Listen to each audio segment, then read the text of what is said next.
Buenos días a todas y todos. Le damos la bienvenida a las personalidades que hoy nos acompañan, a las y los diputados de la 62ª legislatura o a sus representantes, a los servidores públicos del Poder Ejecutivo del Estado, al Poder Judicial del Estado de Oaxaca, a la activista social Amaranta Gómez Regalado y al maestro y filósofo Mauricio Albarracín Caballero, especialmente a la comunidad LGTB que hoy nos acompaña. Sean todos y todas bienvenidos a las instalaciones de este recinto legislativo. La Suprema Corte de Justicia de la Nación, a través de la Asociación Mexicana de Impartidores de Justicia, en colaboración con el Tribunal de lo Contencioso Administrativo de Oaxaca y el Congreso del Estado, traen a ustedes la conferencia denominada Los deberes de actuación en casos que involucran a personas con diversidad sexual, que enmarca el cierre de la unidad 4 de la segunda generación del curso de control difuso de convencionalidad. Por tal motivo, me permito presentar a la diputada Itaiza López Galván, mujer indígena zapoteca y luchadora por la paridad entre los géneros. Es licenciada en Educación Preescolar para el Medio Indígena, egresada de la Universidad Pedagógica Nacional, fundadora del Grupo 8 de Marzo, fundadora e integrante de la Comisión Política de la Coordinadora Democrática de Pueblos desde el 2002, fundadora y presidenta de la Coordinadora de Mujeres Indígenas, CODEMI. Fungió como consejera estatal por parte del Partido de la Revolución Democrática en el 2002. Actualmente es consejera nacional por el mismo partido. Actualmente es integrante de la 62ª legislatura del Honorable Congreso del Estado de Oaxaca, donde preside la Comisión Permanente de Derechos Humanos, por lo que le cedo el uso de la palabra como moderadora de dicho evento. Sean todos bienvenidos. Bueno, con el permiso y el respeto que se merecen, giskish gera bringieu ne bingona ni no lon zure zurga toy zuro la timbichi nore goino di shmod nga sano ne bringieu ne bingona ne buin ni raib no mos tingira tanto la abnapno nes de cresan goino di. Muy buenos días, amigos y amigas. El día de hoy es un día muy importante porque venimos a este espacio para poder interactuar nuestras experiencias y nuestros andares en este mundo, porque sabemos de que este espacio es muy importante, dar a conocer las cosas que están pasando en la sociedad y también la convivencia que se tiene que dar entre hombres, mujeres y los muchas, como lo llamamos nosotras las zapotecas. El día de hoy contamos con la presencia de nuestra amiga y compañera que nos viene a dar a conocer su experiencia como Mushe.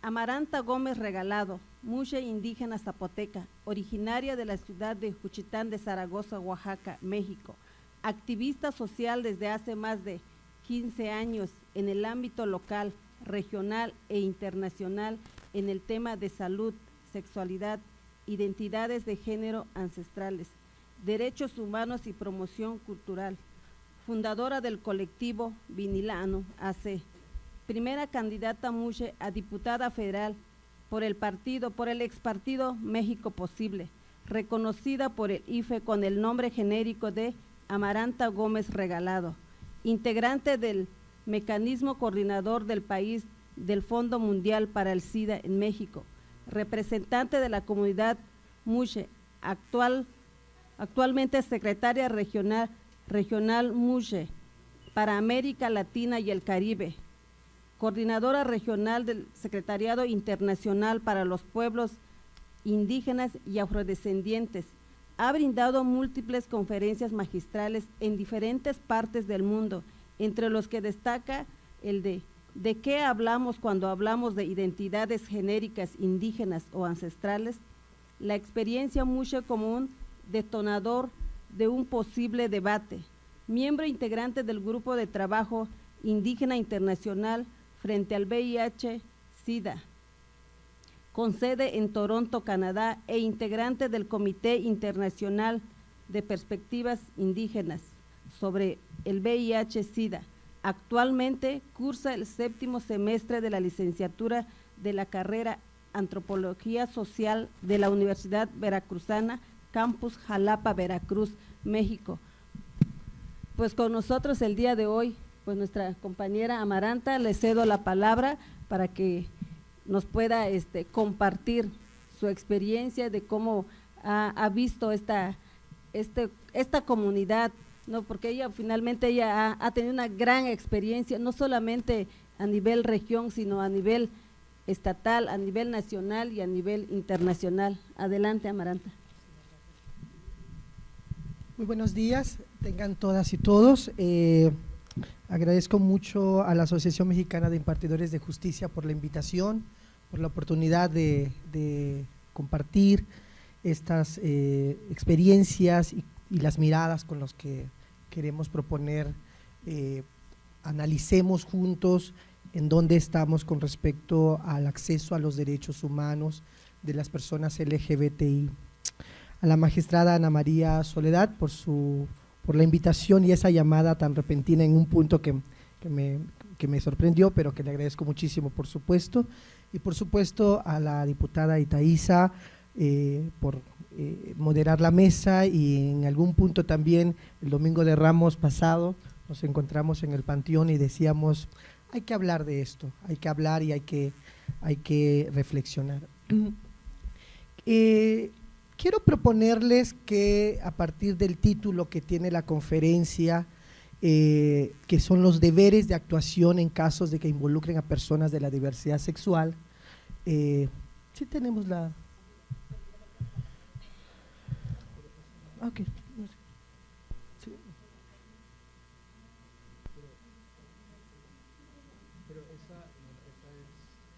Pero esa es la de él. ¿Pueden poner el otro PowerPoint, por favor? Gracias. Y bueno, para no perder mucho tiempo, les quiero proponer que la discusión lo centremos en cinco ejes.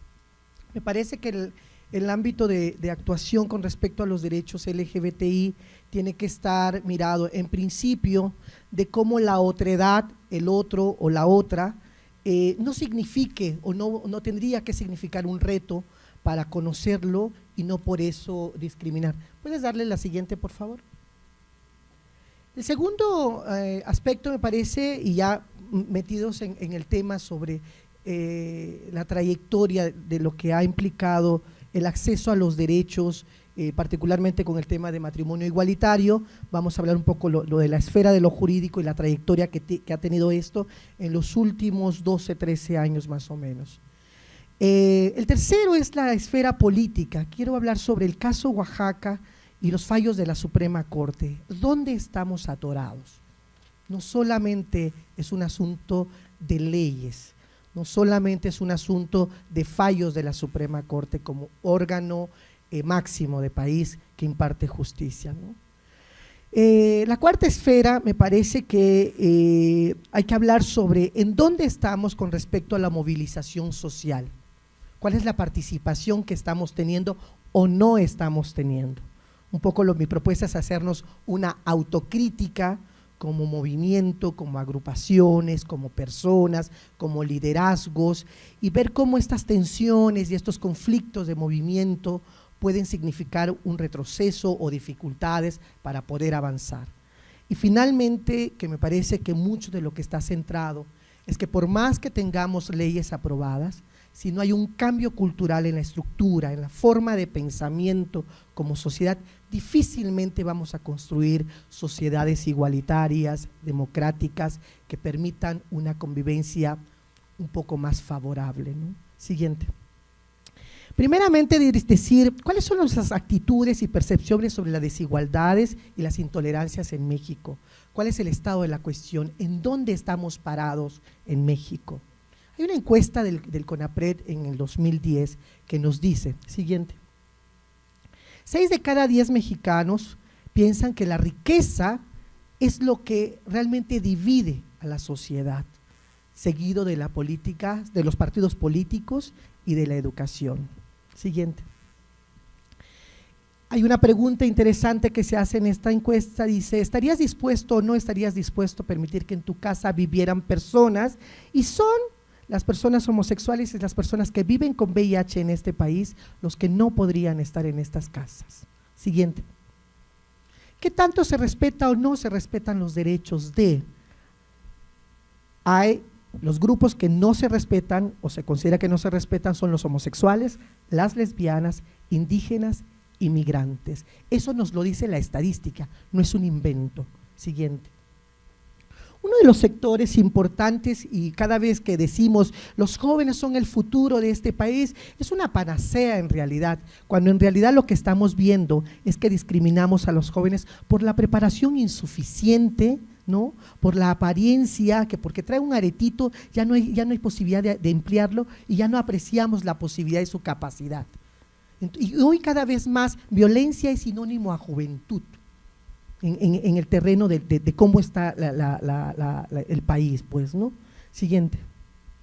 Tenemos un conflicto con el tema del Estado laico. Realmente no hemos entendido el Estado laico con respecto al respeto a la diversidad de profesar una religión. El problema es que tenemos una religión prevaleciente, homogenizadora, que se llama católica, frente a las demás e intolerante muchas veces.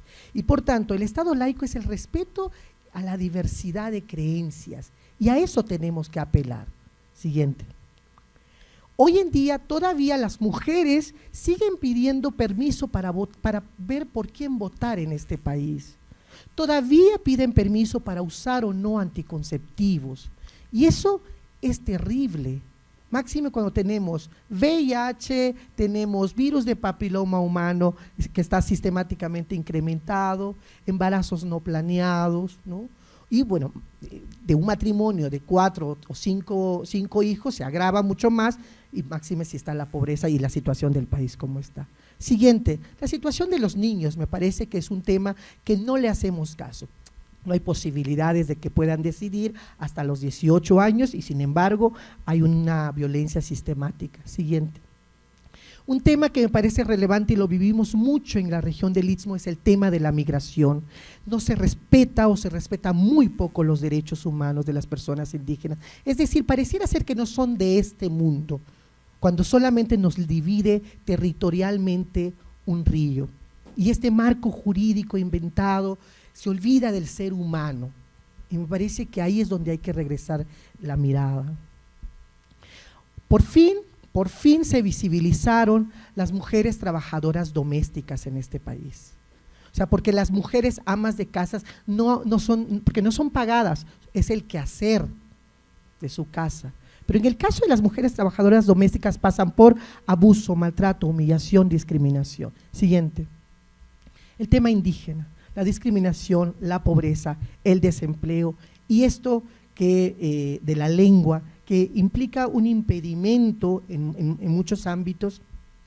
La semana pasada estaba en Nayarit y justamente hablaba con la gente migrante de Oaxaca, en donde ha implicado una dificultad para poder acceder a otro tipo de trabajos que no sea la albañilería, ser jornaleros agrícolas y otras, se pierde esas oportunidades por esta dificultad, ¿no? Siguiente. Y por supuesto llegamos al tema, en el tema de la diversidad sexual en este país, 1 de cada 2 personas lesbianas homosexuales considera que su principal problema es la discriminación, la falta de aceptación, las críticas y las burlas, ¿no? O sea, ¿qué nos están diciendo? Siguiente. ¿Qué nos están diciendo? Una reflexión con la que me quedo, ¿qué nos están diciendo esas cifras?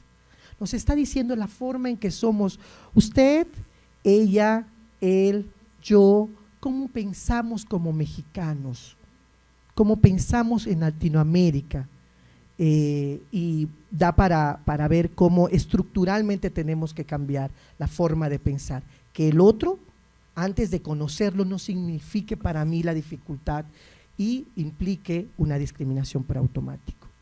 Paso a la siguiente esfera que tiene que ver con el tema que aquí nos compete, y tiene que ver con, hay una trayectoria que ha pasado desde leyes de convivencia, contrato civil, matrimonio igualitario, fallos de Suprema Corte, y luego los empujes de los conservadurismos que se empiezan a mostrar, ¿no? Siguiente. El 9 de noviembre del 2006 se da la primera ley de convivencia que es aprobada en el Distrito Federal. Los que están copiando y tomando nota, les pido que no lo hagan, les puedo dejar la presentación sin ningún problema. ¿Okay? El 11 de enero de 2007 en el estado de Coahuila se incorpora la figura de Pacto Civil de Solidaridad. Es decir, se empieza a medio matizar un poco esa posibilidad que hoy discutimos, que se llama la posibilidad de llamar matrimonio igualitario. El 29 de agosto del 2008 la Ley de Identidad Sexogenérica es aprobada en el DF. Próximamente va a sufrir una modificación para que ya no sea patologizante, que no sea tan caro y que sea expedito, ¿no? Porque ahora necesitas 4 peritajes y 20,000 pesos para poder cambiar el registro civil. Ahora va a ser un poco parecido a la ley de Argentina. El 21 de diciembre de 2009 la Asamblea Legislativa del DF aprueba en la ley de matrimonio entre personas del mismo sexo. Dos hechos interesantes. Es la Procuraduría General de la República el 27 de enero que interpone el primer recurso de inconstitucionalidad. Error terrible, porque entonces el Estado se volvió juez de la moral social, cuando tendría que ser y cuidar solamente y ofrecer derechos, ofrecer garantías. Y aquí se armaron para defender una parte ideológica de la sociedad. Y esto permeó, por supuesto, más adelante para que gobernadores del estado de Jalisco, Sonora, Tlaxcala, el 20 de febrero, se pudieran presentar controversias constitucionales. Y esto empieza a abrir el debate entre lo legislativo, entre los gobiernos y entre la movilización social, ¿no? Y sin embargo, siempre a la vanguardia, en la Ciudad de México, se da las primeras bodas de las personas del mismo sexo en el Distrito Federal, 2010. Y el 6 de agosto del 2010, la Suprema Corte de Justicia aprueba la constitucionalidad de esta modificación del Código Civil del Distrito Federal. Es decir, hay una lucha evidente de poderes entre pensamientos conservadores, pero también de pensamientos progresistas. Siguiente. ¿Qué han pasado hasta hace 2 semanas? Bueno, lo que entiendo, y lo comentábamos un poquito con mi compañero que nos visita desde Colombia, que me da mucho gusto que esté en Oaxaca, tenemos amigos en común, la lógica del derecho ha procedido. Pareciera ser que ahí está, es sobre el derecho, porque el argumento de quienes están en contra de los matrimonios igualitarios es desde la creencia, desde la moral, y no hay un argumento jurídico que sea sostenible en realidad. Tan es así que el máximo órgano de justicia ha desechado muchos de sus controversias, ¿no? El derecho es reconocido con una calidad de ciudadanía por la propia Suprema Corte. Me parece que hay un aporte importantísimo que se está dando en el marco jurídico en México. Por un lado, hay un reconocimiento directo de una necesidad, la necesidad de matrimoniarse, la necesidad de vivir juntos, de compartir de las personas LGBTI. Pero también, en el fondo, me parece que hay un reconocimiento indirecto del deseo, de ese mundo subjetivo, que para la justicia en un punto no entra mucho en juego, pero sí me parece, y esa es una lectura que he estado haciendo a partir de lo que se está dando, me parece que esa parte es importantísima, cómo la subjetividad puede en un punto ser una garantía también para darle y ofrecerle derechos a las personas. Siguiente. Por otro lado, ahora renace la embestida por la buena moral, la condena y la excomunión, ¿no?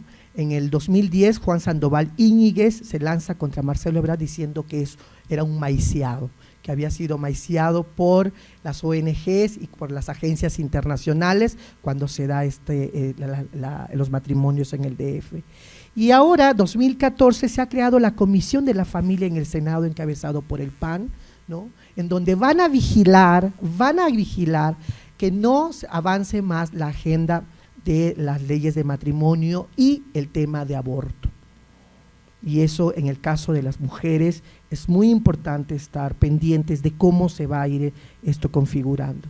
Desde nuestra perspectiva, los objetivos de esta comisión es preparar el escenario para limpiar la moral para la llegada próxima del Papa, erigirse en los nuevos defensores con fuero de la moral social, ¿no? Y constituir una cacería de brujas contra los matrimonios igualitarios y la adopción entre personas del mismo sexo, incluyendo el tema del aborto. Siguiente. ¿Qué pasa en la esfera político? El caso de Oaxaca me parece emblemático y el de Colima. Por un lado, no hay que olvidar, si ya la Suprema Corte ha dicho que el gobierno del Estado y sobre todo los y las legisladoras tienen que modificar el Código Civil. Yo no he escuchado ni he leído del gobernador que haya dicho esa boca es mía.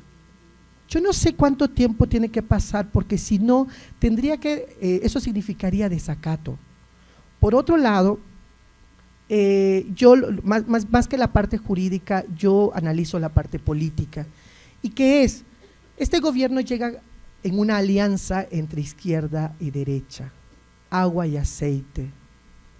Es decir, los acuerdos con los que se arma una alianza estratégica, cada quien puso sus condiciones y esta alianza en el fondo, Camacho Solís en algún momento estuvo orquestando esta alianza y una de las propuestas del PAN o de las propuestas que puso el PAN era no pasar ley de matrimonio igualitario y no pasar la ley de aborto. ¿Y qué implica esto para los de izquierda o de otros partidos? Poco margen de operación política, porque entonces si alguien rompe ese acuerdo no se puede sostener y además en la lógica mexicana se piensa todo a largo plazo pero en términos electorales, cuál es el costo político que no se quiere pagar más adelante porque vienen las elecciones para gubernatura, vienen las legislaturas otra vez. Entonces las presidencias municipales no es un asunto solamente de legislación de la Suprema Corte, ya está agotado, no tenemos otra instancia más a dónde ir. El tema es político, el tema es de estrategia política y eso es importante para hacer un llamado al gobierno del Estado a que solidariamente y además de manera inteligente pueda asumir el reto de poner a Oaxaca en la vanguardia, de poner a Oaxaca en ese marco del acceso a los derechos humanos. Y no acudir como en un punto en la legislatura pasada, donde Flavio Sosa y Pavel López, cuando se da el fallo de la Suprema Corte, inmediatamente simulan que presentan una ley y no pasó absolutamente nada. ¿Ok? Entonces, me parece que es un asunto de voluntad política también. Siguiente. Y bueno, el caso de ahora de Colima es súper importante porque por primera vez la Suprema Corte establece que excluir las parejas homosexuales en la posibilidad de contraer matrimonio es un acto de discriminación y ya con eso tenemos, porque la Constitución dice no se puede discriminar en este país. Hay un jaque mate ahí, no sé cómo le van a hacer los jurídicos, pero de todas maneras se está poniendo interesante el asunto. Siguiente. A la par de esto, no se puede entender todo esto sin la movilización social. Divididos o no, peleados o no, los grupos, los personajes, los protagonismos, y es una autocrítica que nos tenemos que hacer como movimiento social. Aún así, hemos llegado a un punto, a cuestionar a los gobiernos, a incidir en la legislación, a organizarse a través de los amparos, ¿no? A poder generar estos foros. Creo que no ha sido tan mala la relación. Sin embargo, estos retos políticos nos pone que tenemos que dar batallas con argumentos, tienen que ser inteligentes y en un marco de derecho. Y si esos derechos pues no están limitados más bien, pues tenemos que proponer que se amplíen. Pues, ¿no? Siguiente. Y para ir cerrando, me parece que una de las cosas que culturalmente tenemos que pensar es en nuevos imaginarios de la realidad social. Hoy anteriormente la familia nuclear era mamá, papá, hijos, ¿no? La familia se ha ampliado. ¿Cuántas mujeres, familias homoparentales, tanto masculinos, femeninos, madres solteras, padres solteros, son una realidad y hoy no se puede negar eso, igual en los matrimonios igualitarios. Esta construcción del cambio cultural tiene que empezar como reconociendo al otro, a la otra, ¿no? Aceptando que no hay un mundo de la normalidad y de la naturalidad, ¿no? Y que habría que ampliar mucho más esta visión que tenemos. Y que el mundo binario no siempre es blanco, negro, hombre, mujer, ¿no? Malo, bueno, sino hay muchos otros matices en el mundo. Estos imaginarios cada vez más los vamos a empezar a ver. Y traigo 2 ejemplos, siguiente por favor, 2 ejemplos para ir cerrando. Me parece que es súper interesante cómo esto hace 20 años no lo hubiéramos pensado, o si se pensó no era posible, era mucho más complicado. El obispo Raúl Vera bautiza a una hija de un matrimonio gay en Monclova, ¿no? Y esta imagen, esta cotidianidad tendría que ser el nuevo mundo imaginario que nosotros necesitamos, ese mundo posible en donde la gente tenga la posibilidad de acceder a derechos. O esta otra, en donde un actor agradece en pleno evento de entrega de premios y dice a mi madre allá en Chihuahua y a mi esposo Rafael. Es decir, también el cambio discursivo histórico tiene que pasar. Tenemos que ver estos nuevos escenarios como posibles y que ya no suene como algo, ay, lo dijo, no, al contrario, que se vuelva parte de esa cotidianidad, de esos mundos posibles. Pues yo lo dejo hasta aquí. Muchas gracias.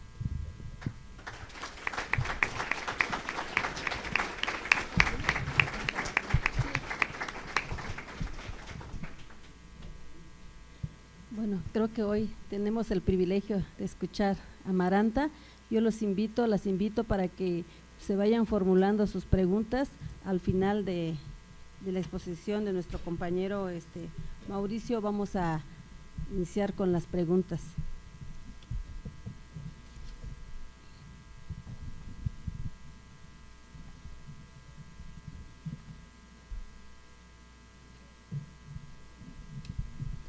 Mauricio Albarracín Caballero. El día de hoy contamos con la presencia del filósofo con el tema de deberes de actuación en casos que se involucren a personas con diversidad sexual. Él es abogado y filósofo de la Universidad Industrial de Santander, Colombia, maestría en Derecho de la Universidad de los Andes, Colombia, máster de Estudios Legales Internacionales, Estados Unidos, activistas de LGBT por 15 años, director de Colombia Diversa y profesor de Teoría Jurídica en Universidad de los Andes, Bogotá. El licenciado Mauricio también, su lengua materna es el español y habla el inglés, francés y portugués. Adelante, maestro. Muchas gracias por la presentación, muchas gracias por la invitación y por el Congreso del Estado por tenernos hoy en esta conferencia. Básicamente, lo que voy a hacer en estos 20 minutos es voy a ir desde una parte más simple a una parte más compleja de los jueces. Mi objetivo en esta presentación es hacer una introducción de cuáles serían los estándares de derecho internacional aplicables en la administración de justicia en casos que involucren personas de la diversidad sexual. Entonces vamos a hablar primero un poco sobre qué tipo de personas son los que exactamente estamos hablando. Luego quisiera que habláramos un poquito sobre la historia de esta discusión, sobre la dimensión histórica del derecho, luego sobre la dimensión internacional del problema y ya luego propiamente dicho entramos a los aspectos tanto de derecho internacional como de derecho nacional y finalmente un mensaje para los jueces. Siguiente, por favor. Yo siempre uso la galleta para decir, digamos, para explicar mejor en qué consiste la diversidad sexual, porque la diversidad sexual es una cantidad de variaciones que van desde la identidad de género, es decir, si uno es hombre o si uno es mujer o si uno está en un… Perdón, los colombianos hablan muy rápido. para saber si se es hombre o si es mujer, o si se está en un estado, digamos, intersexual o transgenerista, es decir, una persona que transita entre su identidad de género. En un segundo momento está la expresión de género, es decir, si yo me expreso como un hombre o como una mujer, que no necesariamente tiene que ver con mi identidad de género, porque uno puede tener una identidad de género masculina, pero expresarse como mujer, etcétera, etcétera. Por ejemplo, la barba es una expresión de género típicamente masculina, pero no necesariamente corresponde con las otras categorías. Luego tenemos el sexo biológico, que es digamos, la descripción ya más física del asunto, es decir, si uno es hombre o si es mujer o si está en un estado intersexual o como se llamaba antiguamente hermafroditas. Y finalmente está la orientación sexual, es decir, hacia quién oriento mi afectividad, mi sexualidad, es decir, si uno es heterosexual, que se atrae hacia el distinto sexo, homosexual, si se atrae hacia el mismo sexo, o bisexual, si se atrae hacia los sexos. Y ahí, como ustedes pueden ver, la orientación sexual ahí está más relacionada en la galletica con el corazón, la expresión, la identidad de género con digamos, la mente, el sexo biológico con las partes corporales y luego la expresión con como todo uno se expresa frente al mundo. Entonces, como ustedes pueden ver, hay una cantidad de variaciones y diversidad en el ser humano y todas ellas producen retos para el derecho y para los administradores de justicia. Es distinto decidir un caso de un niño intersexual o hermafrodita a el de una persona gay o lesbiana o travesti o trans, y eso es muy importante entenderlo antes de definir el caso, porque si uno no entiende eso, no puede, como decimos los colombianos, meter la pata, es decir, cometer errores muy graves que luego van a afectar la teoría del caso. Siguiente, por favor. Entonces, pasando de estos preliminares, de estas definiciones preliminares que de pronto ustedes escuchan, pasemos un poquito a la historia, porque básicamente toda discusión jurídica tiene una densidad histórica, es decir, no hay ley, ni decreto, ni reglamento, ni artículo que no tenga una historia detrás, y toda esa historia tiene vidas de personas, vidas que, no sé, si ustedes piensan en la Constitución mexicana, pues hay una revolución completa que la explica. Entonces, esa dimensión histórica de los problemas ayudan a entender los asuntos de discriminación. ¿Por qué? Porque si uno no entiende por qué se produce una norma, tampoco entiende por qué debe aplicarla o por qué esa norma evoluciona y cambia en el tiempo. Entonces, esta es la foto de no sé si alguien conoce el baile de los 41. El baile de los 41 es una historia que ustedes deben conocer y a mí me gusta mucho, que como Carlos Monsiváis la escribe, dice, donde se inventó la homosexualidad en México. Era un baile donde había un grupo de personas homosexuales en aquella época en el DF, que hay una redada policial, los arrestan, a unos los condenan a barrer las calles, a otros los mandan al frente de guerra, etcétera, etcétera. Pero básicamente lo que demuestra también es que siempre ha existido en muchas comunidades y en todas las historias comunidad LGBT.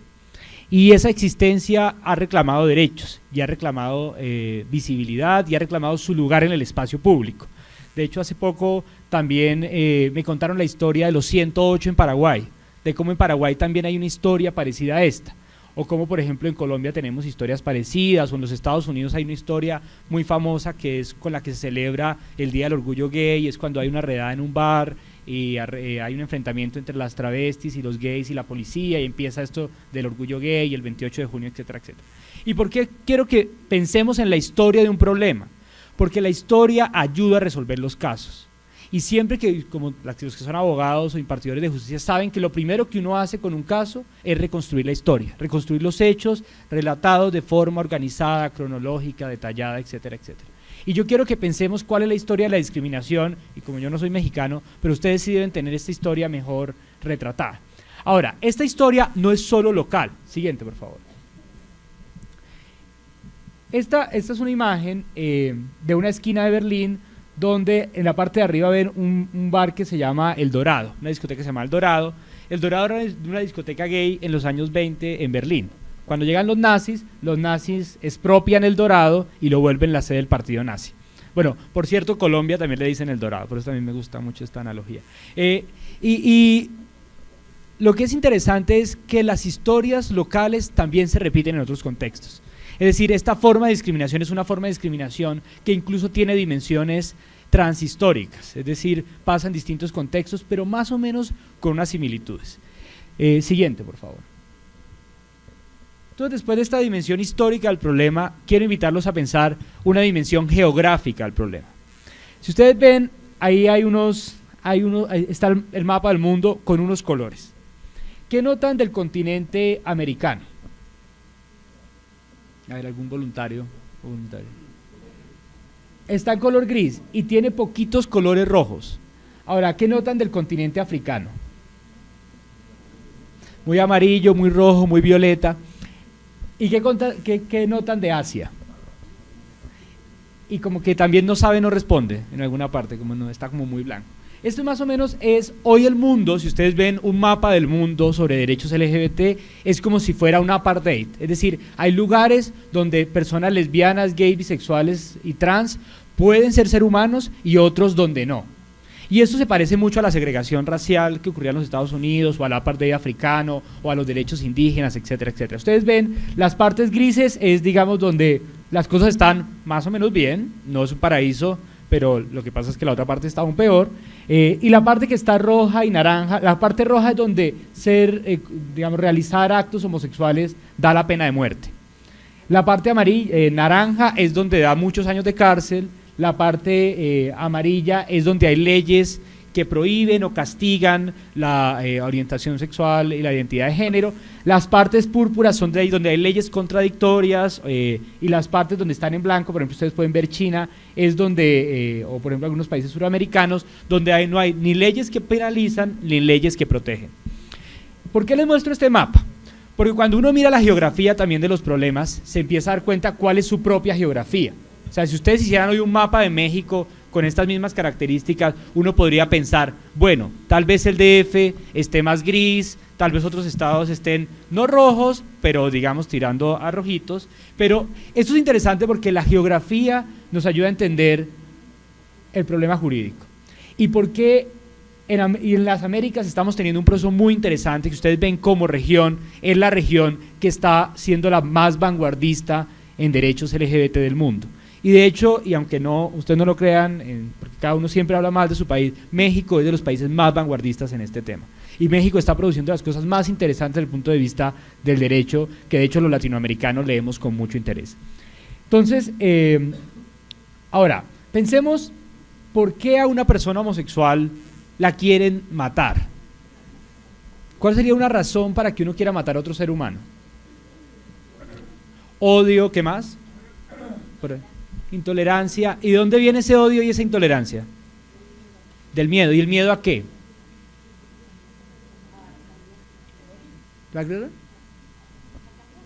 A cambiar.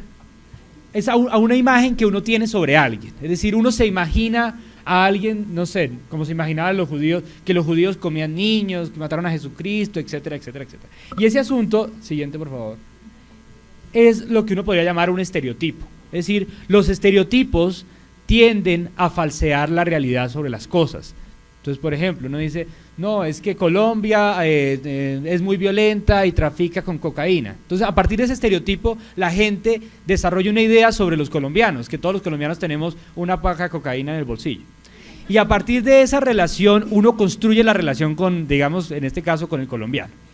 Entonces, si es un policía, entonces va a requisar más al colombiano. Si le gusta la cocaína, de pronto le pide cocaína al colombiano, etcétera, etcétera, etcétera. Y lo digo porque como soy colombiano, todo el mundo empieza las conversaciones conmigo hablando de la cocaína. Entonces, ¿qué es un estereotipo? Y ese estereotipo ayuda como uno se refleja sobre el mundo. Bien, aquí puse algunos estereotipos que hay sobre la homosexualidad o sobre la diversidad sexual, que básicamente es importante, ya como venimos viendo, es importante en un caso legal identificar qué tipo de persona es, cuál es exactamente la historia de discriminación que la antecede, en qué contexto geográfico nos estamos desarrollando, pero también es importante que pensemos cuál es el estereotipo que se le está asignando a esta persona o qué estereotipo sufre. Entonces, pensando en la homosexualidad, muchas personas piensan que la homosexualidad es una forma anormal de la sexualidad que produce daños sociales, que las personas homosexuales, lesbianas, etcétera, producen problemas, no sé, en mi país a veces piensan que la inseguridad, que el VIH, que los niños, que las familias, etcétera, etcétera. Y ahí vamos a otro argumento común del estereotipo y es que los homosexuales afectan a los niños. que los homosexuales básicamente muchas personas piensan, aunque nunca lo dicen, son potenciales violadores. Y básicamente con esa idea se empiezan a construir soluciones legales a los problemas. Y luego hay otros prejuicios, algunos positivos, algunos negativos, que los homosexuales son más tendientes a la moda, etcétera, etcétera. Hay una cantidad de prejuicios y todos estos estereotipos y prejuicios lo que hacen es que afectan el pensamiento de todas las personas, de mi mamá, de mi abuelita, pero también de los jueces, pero también de los impartidores de justicia, también de las personas, de los empleadores, de los vecinos, como lo comentaba Amaranta. La percepción de la gente se construye a partir de estereotipos. Y parte del trabajo del derecho debe ser desmontar esos estereotipos, denunciar esos estereotipos y mostrar cómo los estereotipos terminan condenando a una persona a la pena de muerte, o por ejemplo expulsando a un niño de su casa, o negándole los derechos esenciales. Y yo creo que si uno no hace el ejercicio de descubrir los estereotipos, incluso los propios estereotipos, no va a poder seguir trabajando en el derecho a la igualdad. Bien, siguiente.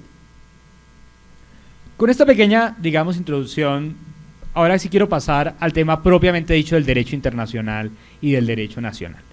En el derecho internacional, como ustedes saben, y esto es lo primero que van a encontrar, no existe un tratado internacional que explícitamente proteja a las personas gays, lesbianas, bisexuales y trans. Ahora, no existe tampoco tratados internacionales que protejan específicamente otras condiciones de las personas. Entonces, en el derecho internacional en particular, el primer reto es decir, cómo a través de ese tratado se va a proteger estas personas. Entonces, los diversos tribunales, en particular la Corte Interamericana de Derechos Humanos y el Comité de Derechos Humanos, que como ustedes saben vigilan tratados, la Convención Americana de Derechos Humanos y el Pacto de Derechos Civiles y Políticos, ambos tratados vigentes en México, ambos tratados por virtud del artículo 1 de la Constitución mexicana, que deben ser usados para interpretar los derechos humanos en arreglo a lo que se llama el principio pro persona, que vamos a hablar en un momento.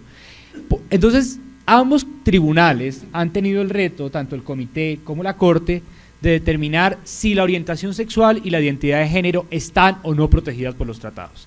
Y han llegado a la conclusión que sí están protegidas en los tratados. Están protegidas en los tratados primero porque los tratados tienden a proteger el ser humano en todas sus condiciones. Y los tratados siempre dicen por allá, y cualquier otra condición. Y en particular, tanto el comité como la Corte Interamericana han dicho que si se protege la discriminación por sexo, se protege la discriminación por sexo en su integralidad, no solo el sexo biológico, sino también la expresión que uno hace del sexo. Entonces, eso es lo primero. Cuando digan, es que no hay tratado que explícitamente lo contemple, uno de lo que debe contestar es, existen decisiones, tanto del Comité de Derechos Humanos como de la Corte Interamericana, que protegen la orientación sexual y la identidad de género. Y para los que son abogados, igual lo voy a decir, ustedes recordarán que cómo se interpreta un tratado, por el texto del tratado, pero también dentro de la Convención de los Tratados de Viena, se dice que la interpretación con autoridad de los tratados es también parte del tratado. Entonces, el siguiente, por favor. Entonces, con estas decisiones, tanto del comité como de la Corte Interamericana, y ahora voy a hablar un poquito de la Corte, tiempo que me quede, han desarrollado, digamos, unas metodologías, unos criterios jurídicos que son importantes. Y los voy a decir así rápidamente para que los tengamos como un vocabulario básico sin entrar en detalle. Primero, una categoría sospechosa. ¿Qué es una categoría sospechosa? Una categoría sospechosa es que cuando uno usa un criterio y ese criterio ha sido usado históricamente para discriminar a alguien, uno prende sus antenitas de vinil y dice, aquí hay un criterio sospechoso. Es decir, si yo digo, a las personas no indígenas de Oaxaca les voy a dar un subsidio, ustedes inmediatamente dicen, están usando un criterio étnico-racial y eso se ha usado para discriminar. Entonces, inmediatamente es un criterio sospechoso. ¿Por qué es importante el criterio sospechoso? Porque cuando uno usa un criterio sospechoso de discriminación, la carga de la prueba se invierte. Es decir, quien lo va a usar tiene que demostrar exhaustivamente que tiene que usar ese criterio. Por ejemplo, si uno usa el criterio de voy a proteger a las mujeres en la maternidad, es un criterio sospechoso porque normalmente se ha usado el sexo para discriminar a las mujeres. Pero uno sí puede demostrar que dado que las mujeres son las que se embarazan, pues esa protección es la que conviene. O por ejemplo, si uno usa un criterio para decir, entrarán a la universidad las personas negras o pertenecientes a grupos indígenas, uno podría demostrar que dado que han estado ausentes del sistema educativo, se justifica usar ese criterio. Bueno, entonces, ese criterio sospechoso de discriminación, como se invierte la carga de la prueba, aparece eso que se llama un escrutinio estricto, es decir, es un examen muy riguroso para que ese criterio pueda ser usado. Y adicionalmente aparece otra categoría que se usa en el derecho internacional y es un sujeto de especial protección, es decir, unas personas que comparten ese criterio como grupo son un sujeto que debe ser especialmente protegido. Es decir, si uno sabe que, por ejemplo, se están asesinando niños de menores de 15 años en una ciudad, y uno empieza a darse cuenta que eso es un fenómeno recurrente, el Estado debe identificar ese grupo como un sujeto de especial protección. Si teniendo esa información y el Estado no lo hace, falta a su obligación de protección y garantía de los niños menores de 15 años. Bien, y finalmente hay dos criterios de interpretación de los tratados y de la ley en general que ustedes deben tener en cuenta. Uno es que la ley, los tratados y la Constitución se interpretan pues según el contexto social y según la evolución social, porque las constituciones y los tratados están hechos para permanecer en el tiempo, pero son los seres humanos los que los llenan de contenido, y son los seres humanos de aquí y de ahora, no los de antes, no los de hace 100 años, ni los del futuro. Entonces, esa interpretación evolutiva de los tratados y de la Constitución es muy importante, porque si no la Constitución se vuelve un texto estático, como una piedra, y pues la Constitución tiene que estar viva en las relaciones sociales, tiene que estar viva en todos los aspectos. Y finalmente lo que se llama el principio pro persona. ¿Qué es el principio pro persona? Básicamente esto ocurre cuando hay dos interpretaciones de una norma, por ejemplo, una interpretación que dice que el matrimonio solo es heterosexual y otra interpretación que dice que el matrimonio también es entre heterosexuales y parejas del mismo sexo. Cuando uno tiene dos interpretaciones, uno tiene que saber cómo sopesa eso.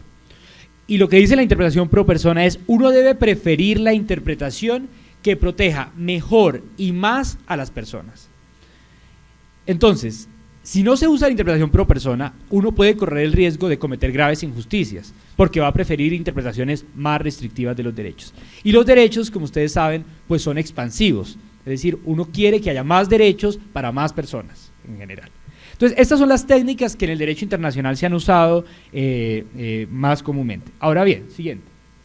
Voy a hablar un poquitico del derecho nacional, ya Maranta me ha relevado bastante bien sobre este asunto, pero solo voy a decirle como tres cosas que yo admiro hoy del derecho mexicano en este asunto. Uno, yo creo que hay tres artículos de la Constitución que son fundamentales para este debate, de la Constitución mexicana. El artículo primero, como ustedes saben, el artículo primero no solo incorporó los derechos humanos, los tratados de derechos humanos, la interpretación pro persona, sino que también incluyó la protección explícita de, creo que se llama preferencias sexuales, dice la Constitución, de la orientación sexual y la identidad de género. Es decir, ustedes no tienen el problema de justificar eso porque ya explícitamente está en la Constitución. Un segundo artículo que yo me puse, digamos, cuando me invitaron a dar este curso, me puse a leer la Constitución mexicana, es el artículo tercero de la Constitución, que es el artículo sobre la educación. Y la verdad es un artículo que para mí tiene una riqueza, y de hecho lo voy a leer porque me encanta siempre, y de hecho lo leo también en mis clases en Colombia. Ya lo voy a poner, a ver si se me... El artículo tercero, bueno, tiene varias partes, dice, el Estado garantizar la calidad de la educación, etcétera, etcétera. Y hay una parte que dice, el criterio que orientará a esta educación se basará en los resultados del progreso científico, luchará contra la ignorancia y sus efectos, las servidumbres, los fanatismos y los prejuicios. Es decir, es la Constitución mexicana y no ninguna agencia internacional, ni ningún colombiano, ni nadie, quien les está diciendo que es su propia Constitución la que dice que es la educación la que lucha contra los prejuicios. Y finalmente está el artículo cuarto de la Constitución mexicana que está relacionado con la familia. Y como lo dijo la Suprema Corte Mexicana, ese artículo no dice que el matrimonio es solamente heterosexual.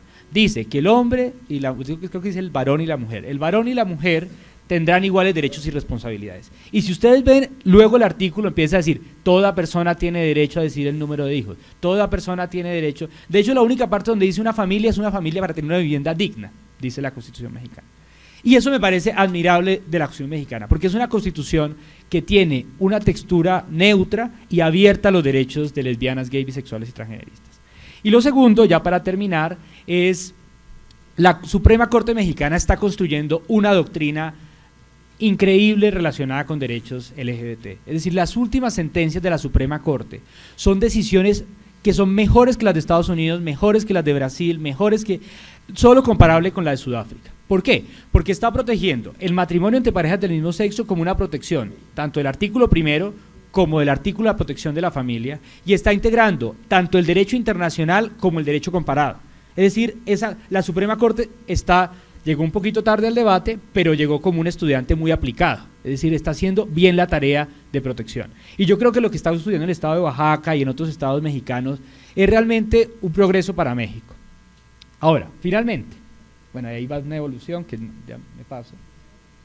Finalmente, siempre me gusta hacer esta pregunta ya en último minuto: ¿qué deben hacer los jueces ante una situación de injusticia?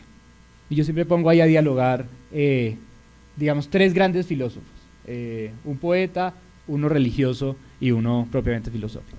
Y yo creo que estas tres frases, ustedes las pueden ir leyendo ahí mientras tanto, expresan algo, y es que ponerse en el lugar del otro es también ponerse en el lugar de cuáles son los estereotipos que afectan a otra persona, cómo esos estereotipos terminan creando una injusticia, y lo que debe hacer un juez es exactamente eso que diría Jesucristo, es: no le hagas a otro lo que no te gustaría que te hicieran a ti mismo. A nadie le gustaría que dijeran que su familia no es una familia, a nadie le gustaría que le dijeran que no se puede casar, a nadie le gustaría que sus hijos no fueran protegidos, a nadie le gustaría no tener su identidad como es su identidad real en sus documentos. Entonces yo creo que la labor de los jueces debe ser tener sensibilidad a esta historia de discriminación y tomar las mejores decisiones de acuerdo a la sensibilidad moral y a su propia Constitución. Muchas gracias.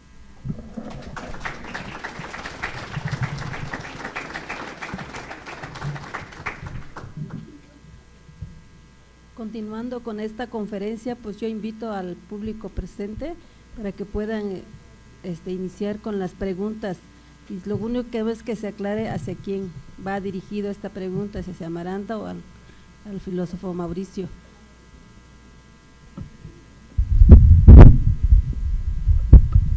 Yo les pido por favor que levanten la mano y nos esperen a pasar el micrófono, porque esta conferencia sí está siendo grabada.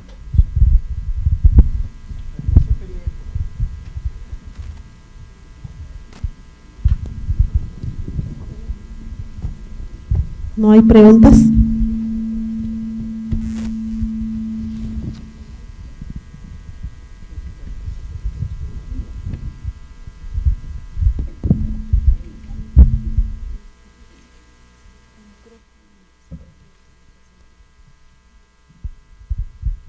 ¿Quién tiene?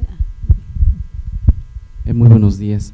Pues en primer lugar, para felicitar a los ponentes, a los panelistas, felicitar también al Congreso por dar la apertura precisamente para exponer estos temas tan interesantes y que de cierta manera pues van a tener mucha incidencia en el quehacer de la legislatura, porque efectivamente pues es un tema muy actual y que, como decía aquí Amaranta, pues está precisamente ahí el punto para efectos de que Oaxaca dé cumplimiento a esas sentencias por parte de la Suprema Corte.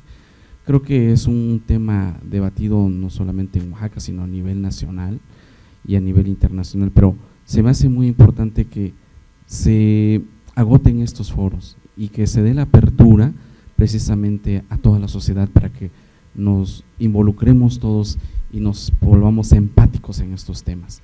Creo que si no hay esta apertura, si no hay este debate, si no hay esta concientización en cuanto a estos temas, no vamos a poder cambiar esta mentalidad que a veces tenemos.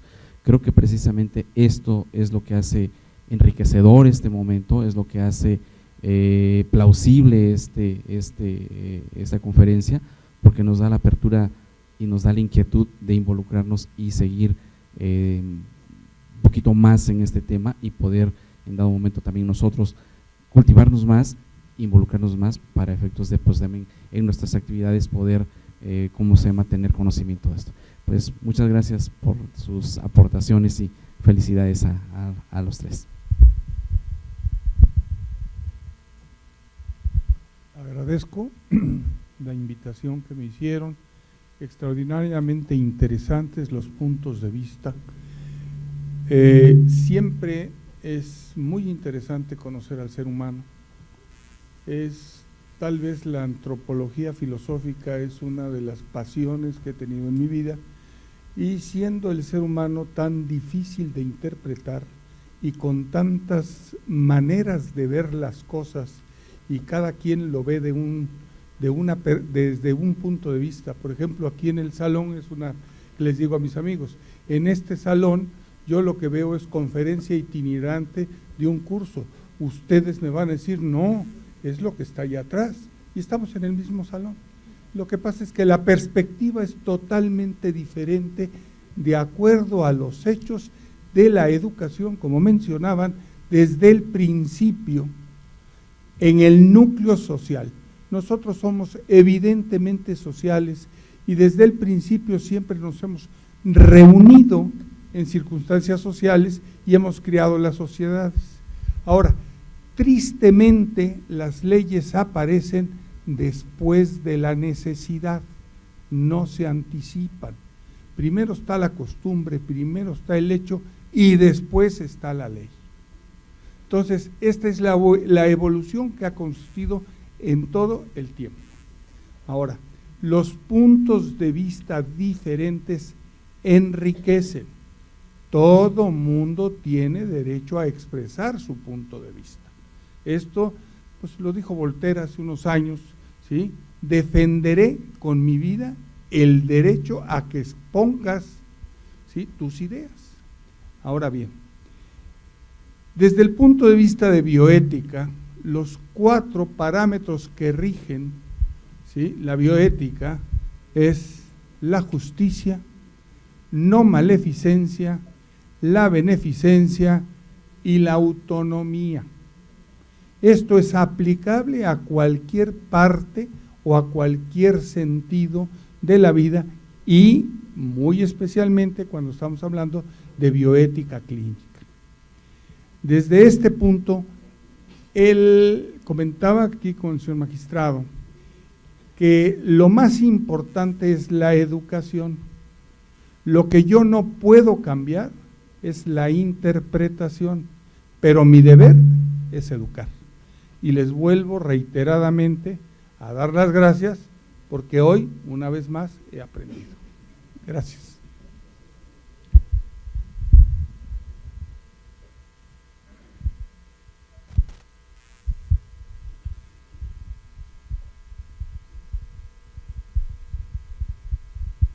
Sí, pues muy buenos días todavía, ya tardes, muy buenas tardes a todas las personas que se encuentran presentes. Saludar esta iniciativa, felicitar a la diputada Itaiza y por supuesto a los ponentes. A una pregunta para Amaranta en relación a que ella mencionaba en su intervención de que el gobierno actual no ha asumido la postura de hacerse y atraer esta ley y que salga de la congeladora en el que se encuentra, ¿no? Bien mencionaba Amaranta que estaba, se presentó esta iniciativa en la legislatura anterior, pero no ocurrió a mayores, no se supo de más, ¿no? ¿Qué tendrían que hacer como estrategia inteligente tanto organizaciones civiles que el día de hoy se encuentran con el respaldo de la diputada Itaiza para poder empujar este tema que se pueda dar en Oaxaca y que estos temas políticos, ¿no?, se puedan superar para que en las posteriores legislaturas o gobiernos que lleguen pues puedan respetar esto que se está haciendo, ¿no? Porque no puede ser que a nivel nacional haya avances y en el estado siga habiendo este retroceso.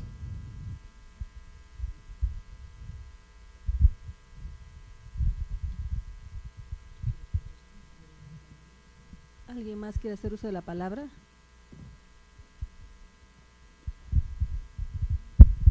Yo creo que algo también que nos faltó fue hacer una invitación.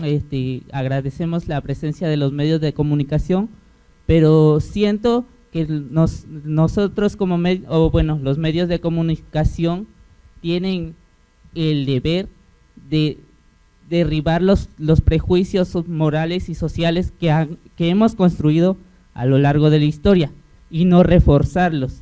Nada más esa era mi invitación. Gracias. ¿Alguien más?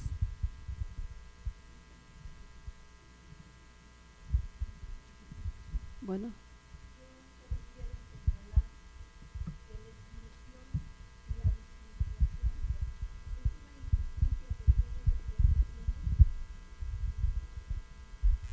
Perdón, otra vez voy a empezar. Que solamente quiero señalar que la exclusión y la discriminación es una injusticia y tiene repercusiones no solo en el individuo, sino en la familia y en la sociedad. Y estoy de acuerdo con el doctor Donville que la educación es un factor determinante para terminar con todos estos prejuicios y para dar, como dijo también, respeto, autonomía, porque los seres humanos tenemos el derecho de desarrollarnos en lo personal y tenemos derecho y es un deber, recibir la educación, pero una educación de calidad. Y la educación es un testimonio de vida. Si los niños tienen un testimonio de un buen maestro, los programas, las opciones educativas son una parte nada más de la educación. Los métodos, la metodología, la enseñanza, la hemos tenido desde los maestros rurales y han producido, el producto ha sido óptimo por generaciones y ahorita estamos pasando por una etapa crítica en la educación. ¿Y qué producto vamos a obtener si los niños están mirando cosas que no son saludables para su bienestar, no son saludables para la sociedad? Y pues yo invito a todos a que dentro de su profesión barran su pedacito con un buen testimonio. Todos tenemos en nuestras familias lo que estamos señalando aquí, diferencias, pero ante todo, si en esas diferencias vemos el amor, creo que ya la hicimos, ¿sí? Si vemos amorosamente a las personas, si las respetamos, estamos ya en otro ámbito de progreso y de bienestar. Gracias.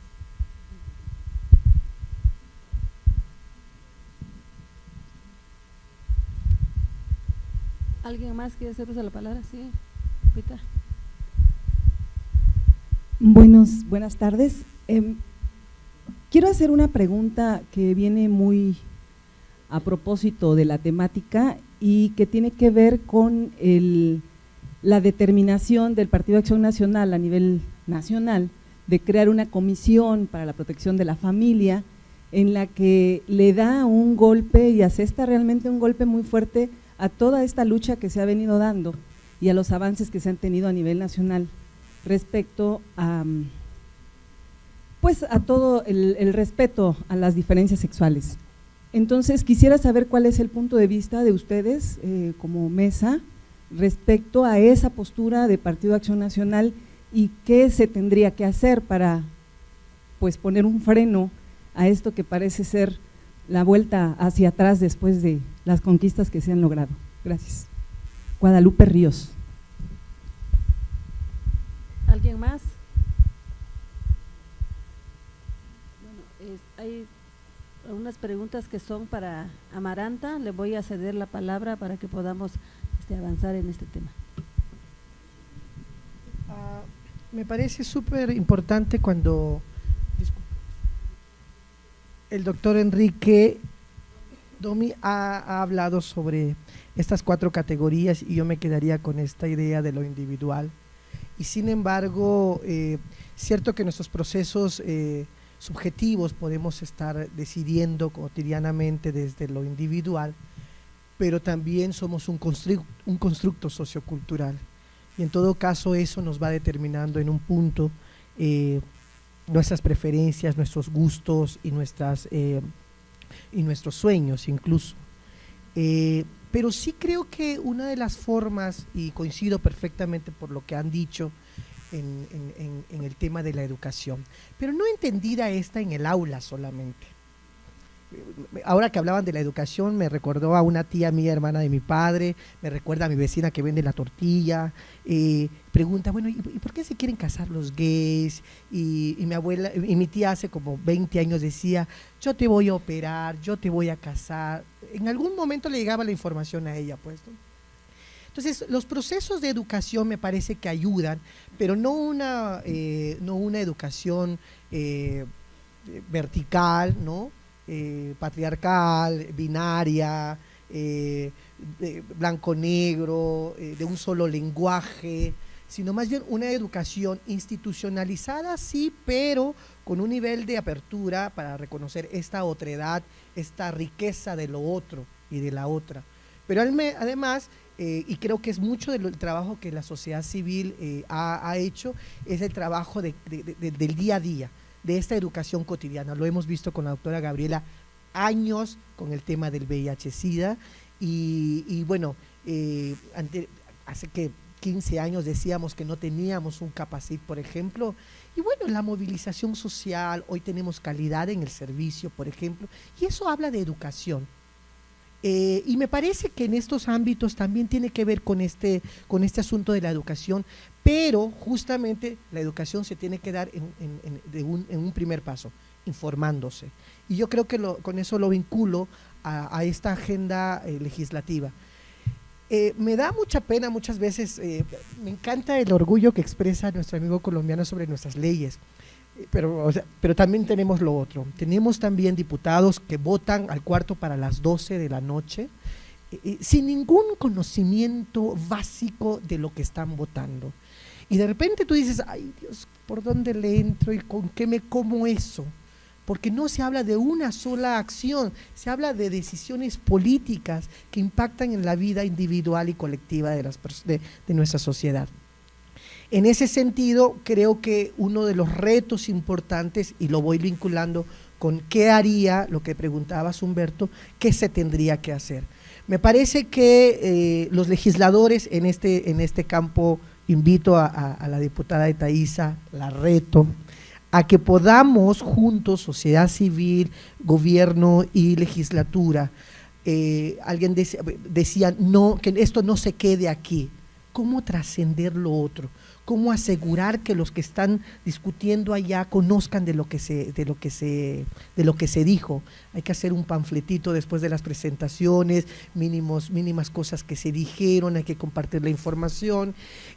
Y me parece que en la medida que podamos ofrecer esta información, se podrán tomar decisiones. Y muchas veces no es por mala onda, a veces ignoran o ignoramos muchas cosas y no es por mala fe, simplemente no conocemos. Y ese no conocer pues nos lleva a este tema del prejuicio, pues, ¿no? Por eso todas estas deudas que tenemos con muchos sectores, ¿no? En el campo esa es la parte legislativa y sociedad civil, pero me parece que sí hay que decirlo con nombre y apellido, falta voluntad política de este gobierno para poder avanzar. Y me parece que el discurso desde que se creó este gobierno ha sido un discurso de inclusión. Hay esferas que sí reconozco en este gobierno que se ha avanzado, por ejemplo, pero en términos de derechos en este ámbito de tercera, cuarta generación, no hemos avanzado mucho. Y en términos políticos hay mucha posibilidad de que Gabino Cue pudiese decir, señores, sentémonos a discutirlo, ver los memoles que eso implica, cuáles son los retos, incluyendo los costos políticos. Alguien tiene que pagar eso, por donde le vean, de verdad. Y además, porque al día a día está platicando con la comunidad LGBTI. Hoy no es casualidad que en Oaxaca un poco presumiendo, Oaxaca es un modelo en términos de crear las primeras direcciones de diversidad sexual en todo el país. Tenemos a Pedro Enrique Godínez aquí, nuestro director de diversidad sexual en Juchitán, lamentablemente la compañera de Pochutla, también hay una dirección municipal. Eso nos está indicando algo. Cuando hay voluntad política, se hacen las cosas. Y creo que en este punto, en este momento, nos falta eso, hablar sobre política en términos de lo que necesita la ley. Y eso sería un trabajo importante que pudiéramos empujar hacia adelante, ¿no? Y por supuesto, Lupita, antes de que llegaras había yo mencionado justamente eso, como la embestida nuevamente de la derecha, ¿no? Y no solamente de partidos, porque incluso, y te lo digo rápidamente, la semana pasada en Nayarit hicieron la marcha lésbico-gay, y yo estaba sorprendida por la lectura que una tiene, en torno a la filosofía que cada uno de los partidos en este país profesa, ¿no? Y para mí el referente inmediato, el PAN, con una agenda conservadora y demás, pero luego cuando reconoces estas microrrealidades, resulta ser que el candidato del PAN, claro, estaban en proceso electoral, va a ser, o creo que ya fue, no, va a ser todavía la elección, estaba financiando los carros alegóricos, por ejemplo, y se reunía con la comunidad LGBTI, van en alianza, pero el candidato principal es del PAN, y logra consensar con la comunidad LGBTI. Es decir, es lo mismo que decir de Andrés Manuel. Andrés Manuel López Obrador lo que dice es, en principio decía, mandar a consulta, por ejemplo, lo de la ley de matrimonio en su momento. Y Ebrard dijo, no, se va, porque eso no es un asunto de derechos, pues, ¿no? Entonces, no siempre las derechas son completamente derechas y las izquierdas son plenamente izquierdas, sino que depende del contexto político. Y en este caso me parece que en el caso de este diputado, que por cierto ayer veía yo un video que le preguntaban, no tiene claridad ni qué es familia, no tiene claridad porque él dice que es una tendencia, y cuando le preguntan qué significa tendencia, tampoco dice que es una tendencia. Entonces, parece ser, y varios coordinadores de los partidos políticos en la Cámara Federal han dicho que es una agenda personal, no está hablando en nombre de, y eso hace una diferencia. Entonces, por supuesto que ya CIMAC y varias organizaciones a nivel nacional se han pronunciado, y me parece que no podemos apostarle a regresar 20, 15 años atrás cuando ya hemos avanzado. Cierto es, por supuesto, como lo decían, hay formas de pensamiento diferenciados, pero ahora sí que más allá de la tolerancia, respetar estas diferencias, pero sí creo que no podemos apostarle, ahora sí, un paso atrás ni para tomar aire. Y eso, invitar a la diputada y que esto pudiese ampliarse más para que este año podamos tener una ley de matrimonio igualitario en México, e incluso ley de identidad de género. Por ejemplo, están las compañeras trans aquí, que cuando hay que viajar, se viaja con el nombre masculino, cuando, no hay un reconocimiento a esa identidad. Y lo que se buscaría, lo que realmente se buscaría en este país es la búsqueda de la felicidad. Claro, el Estado no sé si tendría que garantizarlo, pero de todas maneras, que la gente sea feliz, punto. Y además, porque enfrente tenemos a la muerte y no sabemos a qué horas nos va a tocar este asunto. Eso media entre nosotros, ¿no? Porque a veces pensamos, hay ideologías que piensan pues en la eternidad, y pues no, saliendo en la calle te puede atropellar un coche y se acabó tu ideología, ¿no? Entonces, sencillo. Bueno, pues, muchas gracias, Amaranta. Le voy a ceder la palabra al licenciado Mauricio. Quiero decir dos pequeños comentarios. Muchas gracias por los comentarios que hicieron. Voy a hacer un comentario primero sobre esta idea de la empatía que comentó un compañero, y es, cuando uno mira qué significa la palabra empatía, patos es una palabra que significa sufrimiento, y es como sentir el sufrimiento de los otros. Y realmente la labor de la empatía, que es un poco lo que uno pensaría una política de la amistad, es sentarse con otra persona, conocerla, escucharla y entender qué es lo que le pasa. Y eso, por ejemplo, yo soy una persona que tengo muchos colegas en la universidad que trabajan en derechos con personas con discapacidad. y he aprendido mucho de escucharlos exactamente por qué es importante, por ejemplo, una convención sobre hechos sobre discapacidad, incluso plantear mis propios prejuicios sobre la discapacidad y sobre cómo. Entonces yo creo que esta idea de la empatía es súper importante en el derecho y en el derecho de los discriminados, porque si no, uno nunca entiende, si uno no escucha a la gente, si uno no entiende los problemas y si uno no entiende que uno podría estar en esa circunstancia, que es lo que mi mamá siempre dice, yo nunca me imaginé tener un hijo gay y ahora que lo tengo pues es otro, de compra camisas rosas.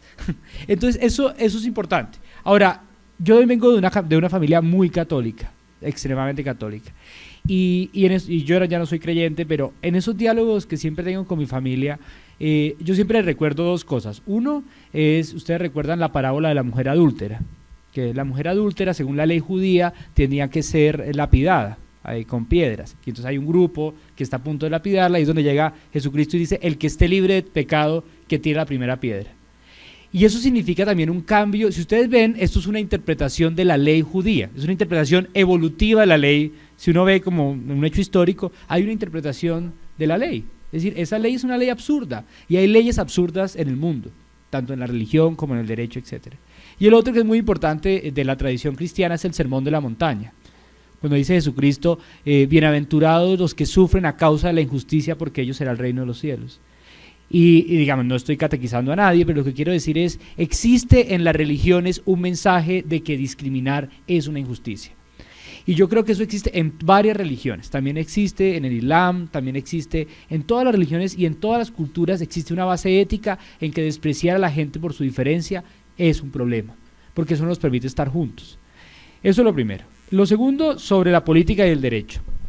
Aunque no voy a decir lo que yo pienso porque me podría expulsar la inmigración, voy a decir algo diferente. Básicamente, cuando uno lee la Constitución colombiana, uno piensa que ese país es un paraíso. Dice, uy, qué país tan bueno. Claro, es el país que tiene la guerra civil más larga del continente y 5 millones de víctimas. Lo que quiero decir con mi admiración sobre el derecho ajeno, o sea, sobre las leyes ajenas, no es que se lean las leyes y se echen a dormir, no, ni que queden como satisfechos y que el gobierno diga, mire las leyes mexicanas, no. Lo que yo estoy diciendo es que hay que sacarle el jugo a esas leyes. Y digamos, pensando cómo los políticos, ya que estamos aquí en un espacio como mixto entre la rama judicial y el poder político, ¿cómo le puede uno sacar jugo a la Constitución y a las decisiones de la Suprema Corte y de la Corte Interamericana? Se me ocurren tres formas. Uno, esas decisiones están llenas de argumentos. Y es distinto el argumento que está en la Constitución o en una decisión de la Suprema Corte que el que está en otros lugares, porque es un argumento con autoridad. Eso es lo primero, que hay argumentos. Segundo, lo que ha pasado en Colombia es que muchos alcaldes y gobernadores, cuando no tienen leyes, recurren a la propia jurisprudencia para hacer políticas públicas. Es decir, dicen, mi autorización legal me la dio la Corte Constitucional, en el caso colombiano. Uno podría decir aquí, mi autorización legal me la da la Suprema Corte. Básicamente es la que me indica qué es lo que yo tengo. O mi autorización legal me la da la Convención Americana de Derechos Humanos o el artículo 1 de la Constitución. Entonces yo creo que el derecho, como está planteado, sirve para generar políticas públicas. Y uno tercero, pues que el derecho también es una forma de presión a los políticos. Es decir, cuando los jueces cumplen, también los políticos tienen que cumplir. Porque lo que dicen los jueces no pueden ser, los jueces dan órdenes y las órdenes son para cumplirlas. Entonces, un político puede no gustarle el derecho, pero no puede no cumplirlo. Entonces yo creo que eso es muy importante. Yo creo que deberíamos decirle a Eric que también debería haber una capacitación de la MIG para diputados de distintos estados, porque yo creo que eso serviría mucho para crear mejores leyes que se conecten con las decisiones judiciales en estos temas. Muchas gracias. ¿Alguien más quiere hacer uso de la palabra? Si no, pues un fuerte aplauso para nuestros dos ponentes. Bueno, hoy los y las que estamos acá, creo que es un privilegio de que nos hayamos dado este espacio para poder escuchar a nuestra amiga Amaranta y al compañero Mauricio. Primeramente, pues yo reconozco el trabajo de Amaranta. Había convivido con ella desde hace mucho tiempo en Juchitán y que pues ha sido una persona que ha luchado mucho, que ha estado presente y que ha compartido sobre todo sus experiencias y sus vivencias con los hombres y con las mujeres por ello el día de hoy pues estuvo con nosotros. Te agradezco, Amaranta, este gesto que nos diste. Creo que nos vamos satisfechos, digo nos vamos porque creo que también los jóvenes que están el día de hoy, creo que también pues van a retomar muchas cosas de lo que hoy se dijo acá, de igual la experiencia de nuestro amigo Mauricio. Creo que son personas que conocen de este tema y del cual nos va a servir mucho. Efectivamente, nosotros, las legisladoras, pues que también es una tarea que tenemos, que es una tarea nada fácil, es una tarea difícil porque no todos pensamos iguales, pero sí, yo le decía a Amaranta, que yo me comprometo con el apoyo de ella, se reconoce con el apoyo de ella para poder trabajar este tema, y que además posteriormente de esta reunión pues yo invito a las líderes y los que están acá para poder conjuntar esfuerzo y poder dialogar un momento más y podernos entablar tareas para seguir adelante, porque no podemos dejar las cosas aquí, pues cada quien que regrese a su casa. Ya escuché cosas interesantes. Yo creo que tenemos que darle seguimiento y que tenemos que asumirlos todos y todas, porque en una sola persona pues no puede sacar las cosas. Entonces esa es la invitación que yo les hago para poder dar fin a este trabajo. En estos momentos le voy a ceder la palabra a la licenciada María Soledad Cruz Vasconcelos, que es magistrada del Tribunal de lo Contencioso Administrativo, para darle las palabras de agradecimiento. Adelante.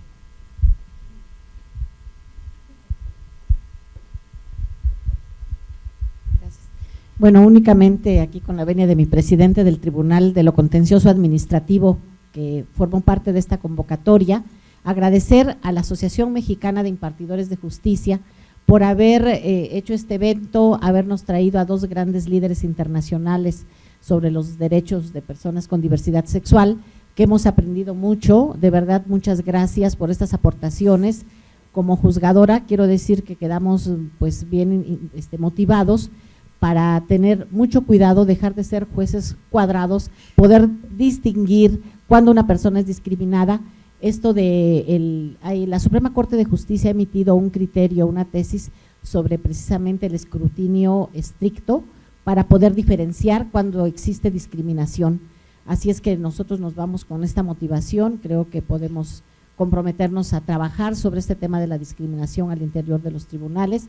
Está la representante de la Dirección de Derechos Humanos del Tribunal Superior de Justicia, instituciones de salud aquí presentes, del Registro Civil, que considero hoy hemos obtenido una información importante que podamos nosotros reproducir al interior de nuestras instituciones para que podamos atender con otra visión y sobre todo con mucha humanidad, como se ha explicado acá, cuando tengamos casos que involucren a personas con diversidad sexual y podamos realmente impartir una justicia, un servicio que, como dice Amaranta, nos haga felices a todos. Muchas gracias por su asistencia.